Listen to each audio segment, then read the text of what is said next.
Menjelang H-1 pelaksanaan Pesta Demokrasi Pemilihan Kepala Daerah di Kabupaten Ogan, Komering Ulu Timur, logistik pemilu didistribusikan dari gudang logistik menuju gudang logistik PPS.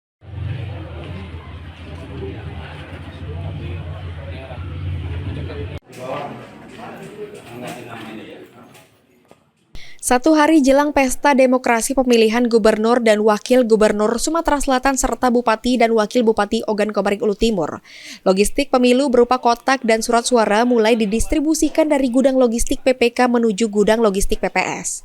Seperti yang dilakukan oleh PPK Martapura, hari ini PPK Martapura mendistribusikan kotak dan surat menuju gudang logistik PPS yang ada di Kecamatan Martapura dengan menggunakan 2 armada truk. Ketua PPK Martapura Ferdi Febriansyah menyampaikan, kotak dan surat suara tersebut akan menginap 1 malam di gudang PPS untuk selanjutnya akan didistribusikan ke TPS pada tanggal 27 November 2024 pada pukul 06.00 waktu Indonesia Barat. Alhamdulillah PPK Kecamatan Martapura beserta jajaran PPK dan Sekretariatan berhasil mendistribusikan kotak suara dan bilik suara ke TPS Kecamatan Martapura yang berjumlah 154 kotak suara.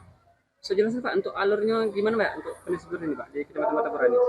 Kecamatan Martapura memakai 2 truk sebagai armada pendistribusian. Salah satunya mengarah ke arah Kota Baru dan sekitarnya, yang kedua mengarah ke Pasar Martapura sampai ke Sungai Tuajaya.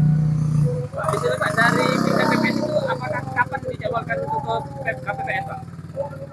Seperti petunjuk dari Juknis KPU dan rekanan kami di Panwascam, logistik akan menginap 1 malam karena dikhawatirkan terlalu lama di KPPS, sehingga dikonsentrasikan di sekretariat PPS-nya masing-masing, akan didistribusikan pada tanggal 27 pukul 6 sampai selesai.